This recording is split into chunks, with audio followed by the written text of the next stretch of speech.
सबको जय मसीह की परमेश्वर के नाम की महिमा हो। आज हम देखेंगे लेवियों का शुद्धिकरण और अर्पण, और ये हमें देखने को मिलता है गिनती की किताब उसका 8वां अध्याय की 5वीं आयत से लेकर 26वीं आयत तक।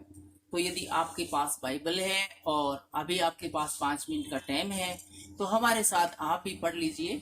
निकाल लीजिए अपनी बाइबल को, खोलिए, वहां पर निकालिए गिनती की किताब उसका 8वां अध्याय की 5 से लेकर 26वीं आयत तक, जहां आज हम एक्सप्लेन करने की कोशिश करते हैं लेवियों का शुद्धिकरण और अर्पण। 5वीं आयत में इस प्रकार से लिखा गया है, फिर यहोवा ने मूसा से कहा, इजरायलियों के मध्य में से लेवियों को अलग लेकर शुद्ध कर।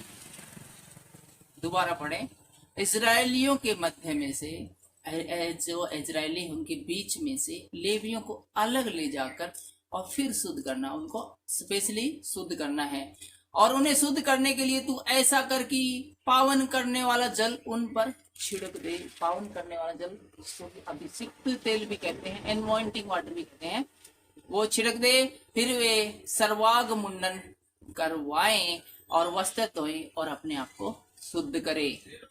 तब वे तेल से सने हुए मैदे के अन्न बलि समेत एक बछड़ा ले, और तू पाप बलि के लिए एक दूसरा बछड़ा लेना, और तू लेवियों को मिलाप वाले तंबू के सामने पहुंचाना और इजरायलियों की सारी मंडली इकट्ठा करना।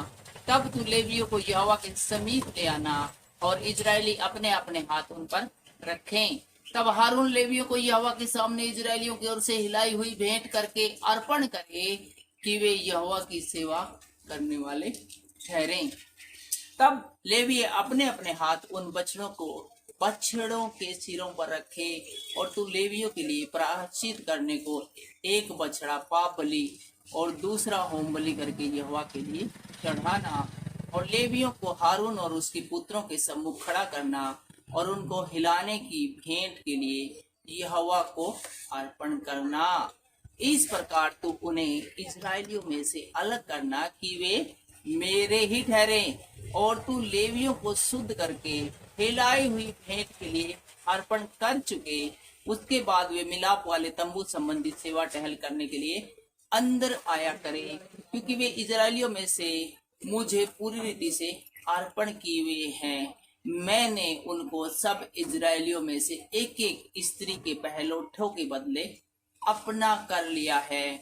इजरायलियों के पहलौठे चाहे मनुष्य के हो चाहे पशु के, सब मेरे हैं, क्योंकि मैंने उन्हें उस समय अपने लिए पवित्र ठहराया जब मैंने मिस्र देश के सब पहलौठों को मार डाला। और मैंने इजरायलियों के सब पहलौठों के बदले लेवियों को लिया है। उन्हें लेकर मैंने हारून और उसके पुत्रों को इजरायलियों में से दान करके दे दिया है कि वे मिलाप वाले तंबू में इजरायलियों के निमित्त सेवा कार्य और प्रायश्चित किया करे। कहीं ऐसा न हो कि वह इजरायली पवित्र स्थान के समीप आए तब उन पर कोई महाविपत्ति आ पड़े। 20वीं आयत में इस प्रकार से लिखा है, लेवियों के विषय यहोवा की यह आज्ञा पाकर मूसा और हारून और इजरायलियों की सारी मंडली ने उनके साथ ठीक वैसा ही किया।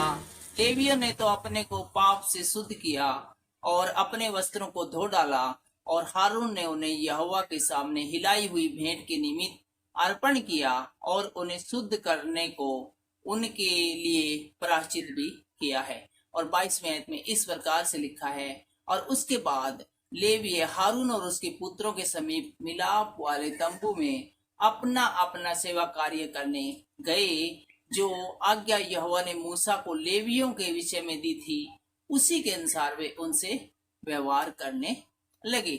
और 23वीं आयत हमें और भी विस्तार से इस बारे में आगे बताती है कि फिर यहोवा ने मूसा से कहा, जो लेवियों को करना है वह यह है कि 25 वर्ष की आयु से लेकर उससे अधिक आयु में वे मिलाप वाले तंबू संबंधी काम करने के लिए भीतर उपस्थित हुआ करे, और जब 50 वर्ष के हो तो उस सेवा के लिए न आए और न काम करे, परंतु अपने भाई बंधुओं के साथ मिलाप वाले तंबू के पास रक्षा का काम किया करे और किसी प्रकार का सेवा कार्य न करें।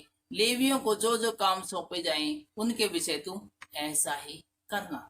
तो आज के इस छोटे से वीडियो में इतना ही। अगले वीडियो में हम देखेंगे दूसरी बार फसह का मनाया जाना। आज के इस वीडियो के द्वारा परमेश्वर आपको बहुत सारी आशीष और बरकत दे। आपका कोई प्रार्थना का विषय है, आप असहज महसूस कर रहे हैं, यदि आपकी प्रार्थना आपको लगता है कि सुनी नहीं जा रही है, आपकी प्रार्थनाओं का जवाब नहीं आ रहा है, तो आप हमें कमेंट कीजिए, हम आपके लिए प्रार्थना करना चाहते हैं। सबको जय मसीह की जय।